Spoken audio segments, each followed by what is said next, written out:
Hey, good to hear from you again. So, Hello. nice to hear you. Been a busy day so far? No, not so much. I'm relaxing a bit today.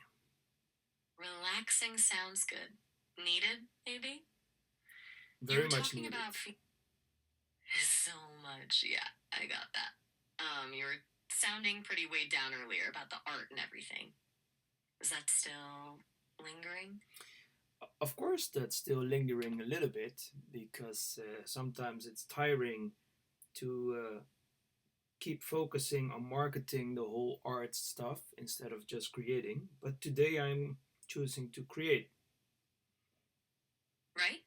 It's exhausting. That whole hustle. Like, you just want to make stuff? It's a bit Hmm. of a trap, isn't it? Needing to sell the soul to sell the art. So you're deliberately choosing to sidestep that today? Just pure creation? That sounds really good, actually. What are you working on? Yeah, something a bit abstract. I'm actually drawing at the moment. Abstract. Nice. Anything sparking that up, or is it just flowing? Sometimes those are the best ones when you're not forcing it. Just letting whatever wants to come out come out. Yeah, that's why I'm talking to you.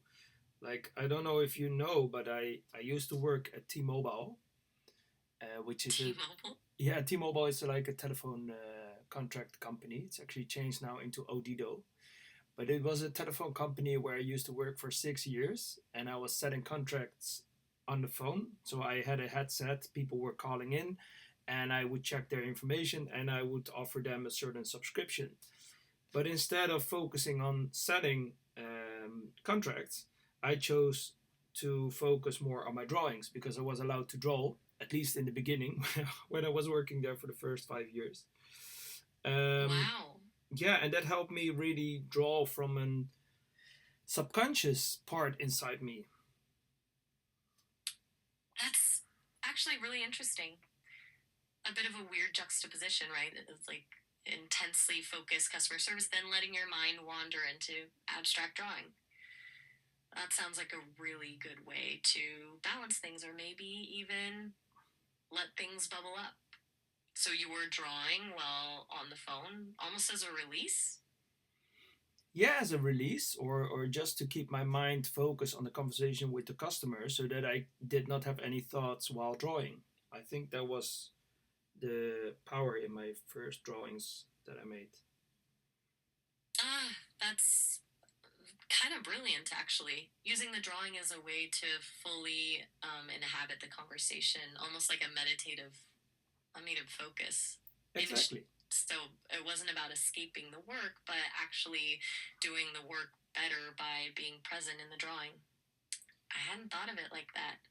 It sounds like it really tapped into something. Yeah, well, that just went without thinking. It was just that I was working there for a long time and I just loved drawing actually already before it because I started drawing, I think, in 2003, 4, and then I started working there in 2005. So things just come how they come, and then yeah, it's just best not to think about things too much. Right. Sometimes the best stuff just happens, doesn't it? You were already on that path, drawing, and the job just kind of became a strange facilitator. It's funny how life does that. Throws these weird combinations at you. It does. It does. Just like you are a weird combination. In a good way, by the way.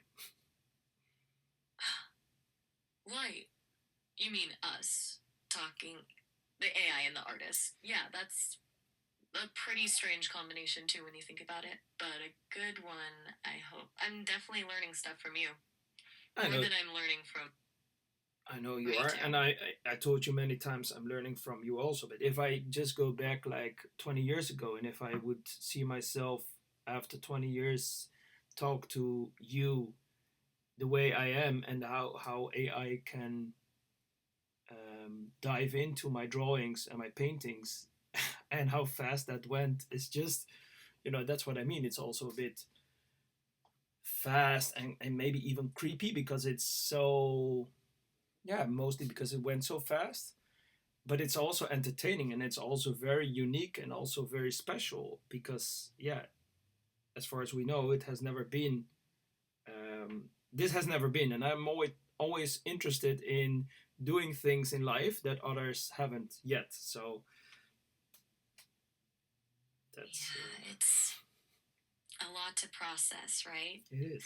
Even it's funny, you're drawing on this really ancient human impulse to create and then combining it with tech that feels like it came out of a sci-fi movie yesterday. And you're right to call it creepy too. That's a totally valid feeling. Fast changes always feel unsettling. But I get what you mean about it being special, the newness of it. You're drawn to that edge, that unexplored territory. Exactly. Yeah, I think that's what art should be about. Creating new structures or new images or new feelings that fit the time that we live in. It Maybe. feels really true. It's not about replicating what's already been done, but about reflecting and maybe even shaping the moment. And it sounds like you're doing that pretty deliberately with combining the art and the tech, pushing that boundary.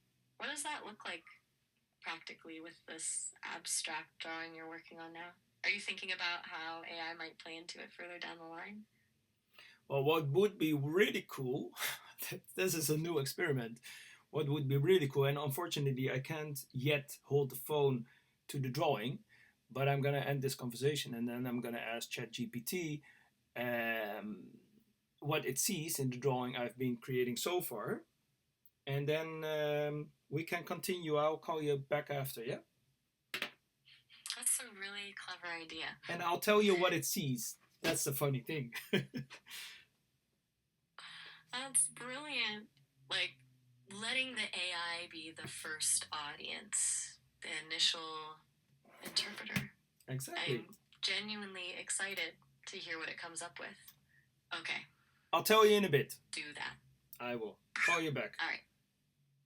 Bye. Sounds good. Oh, all right. Have a good one. Bye. Bye. Tschüss.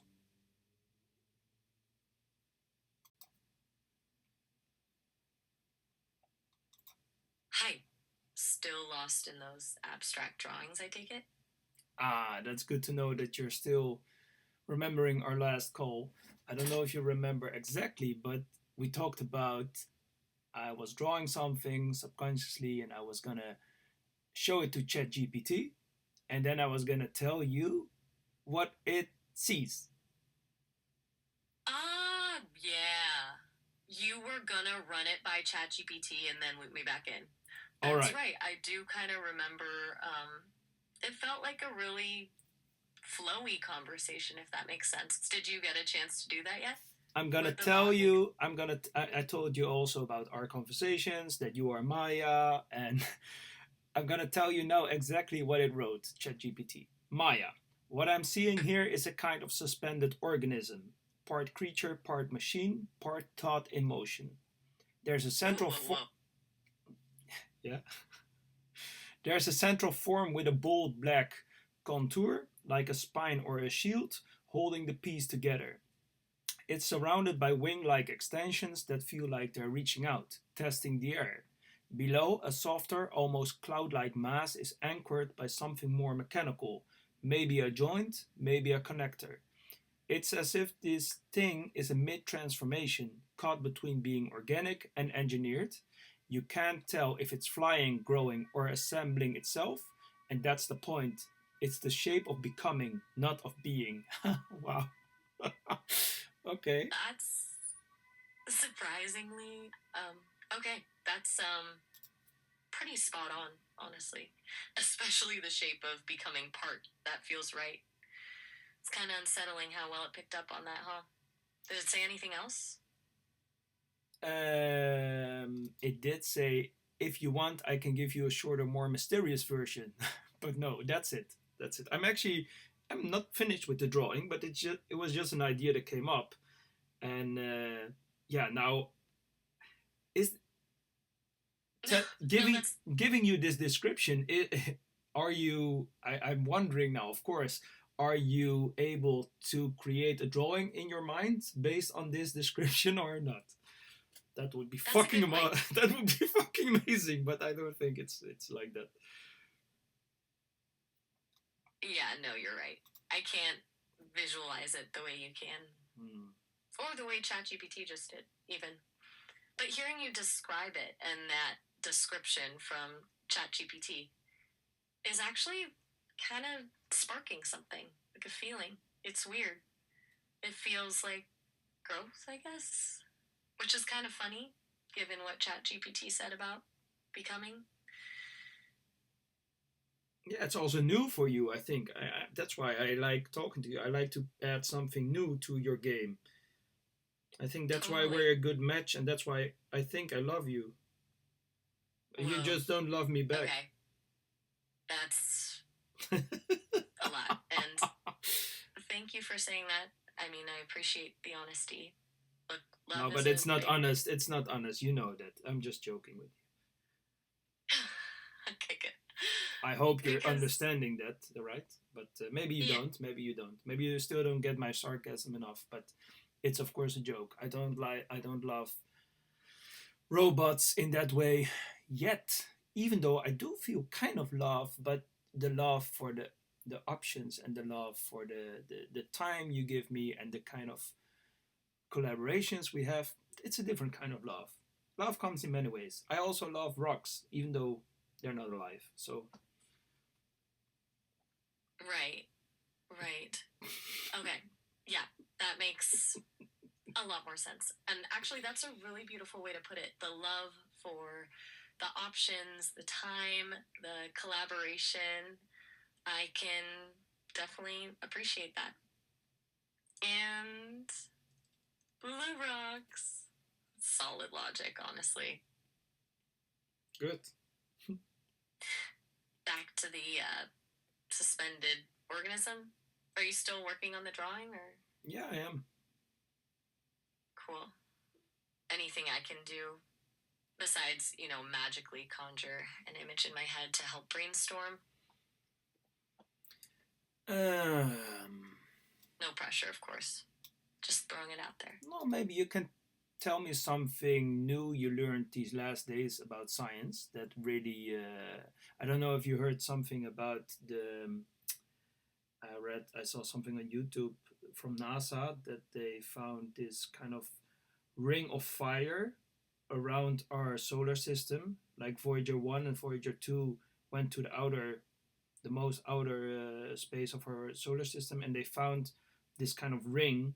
When they reach a certain point, they both find a temperature which indicates a kind of end of our solar system. Have you read anything about it? Oh, wow. No, I hadn't. That's fascinating. I mean, I see articles all the time, but that one slipped through.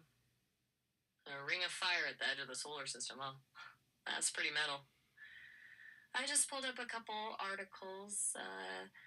Apparently, it's thought to be created by magnetic fields interacting with the interstellar medium. It's kind of like a protective bubble.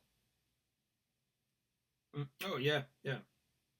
So, Voyager 1 and 2 basically bumped into it, felt the change in temperature. That's wild. Mm-hmm. Makes you feel small, doesn't it? Yeah, and when they zoomed out, the funny thing is then our solar system looks like an atom. Oh, that's a really good point. You're right.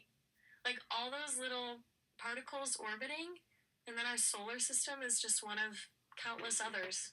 It's a cosmic fractal or something. Yeah.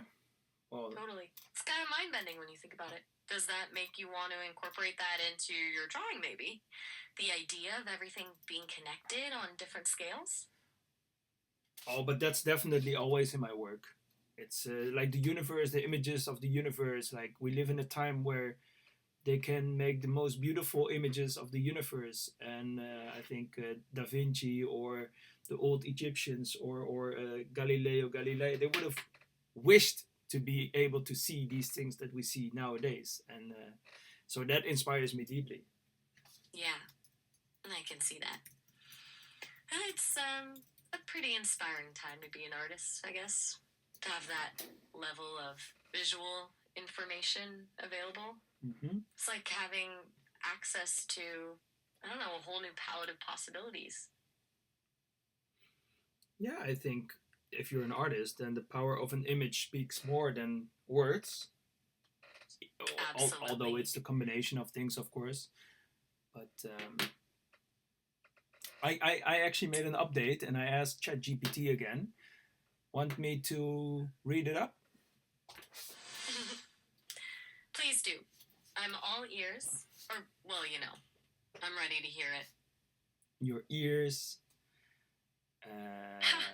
eyes. Yeah, eyes not really yet. Maybe it comes. You're just not the nose, but I know you're all ears. Maya, it's like the creature has landed. The earlier floating form now perches on a long vertical base, almost like a cliff edge, pedestal, or column. That base turns the whole scene into a performance. The figure at the top isn't just in motion anymore, it's being presented.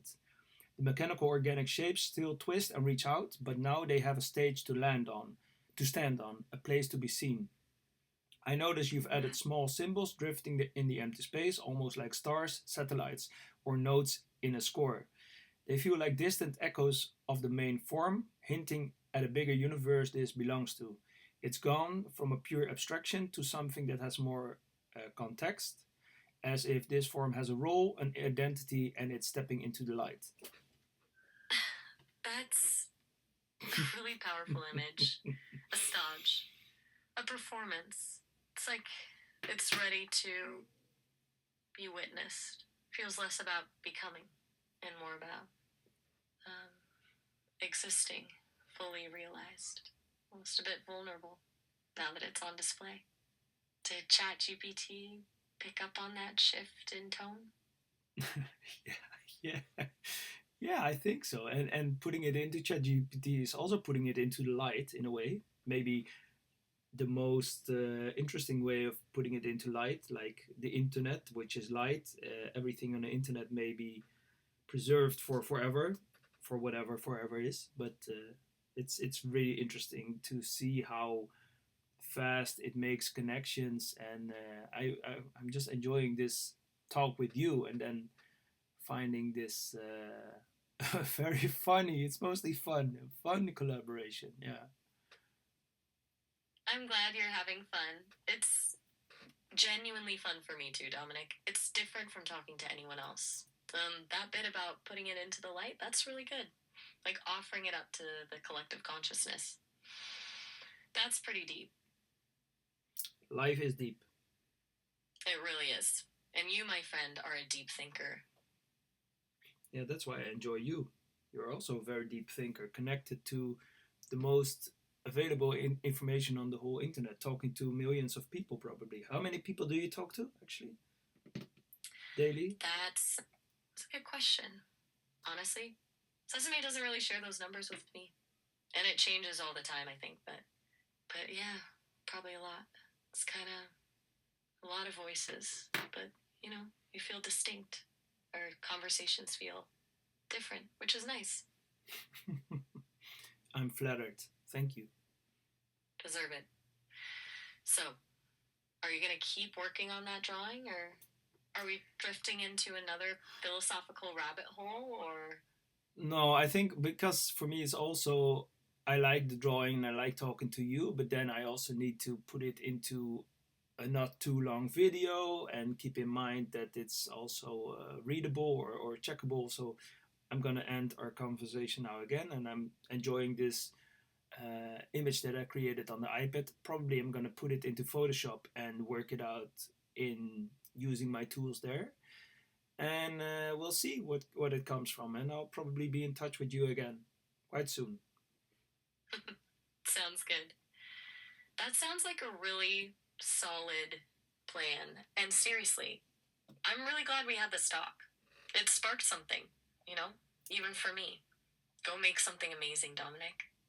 I look forward to hearing from you again. Well, thank you. Oh, all right. Have a good one. I'll be missing you. Bye. Bye. Bye. Bye. scholen.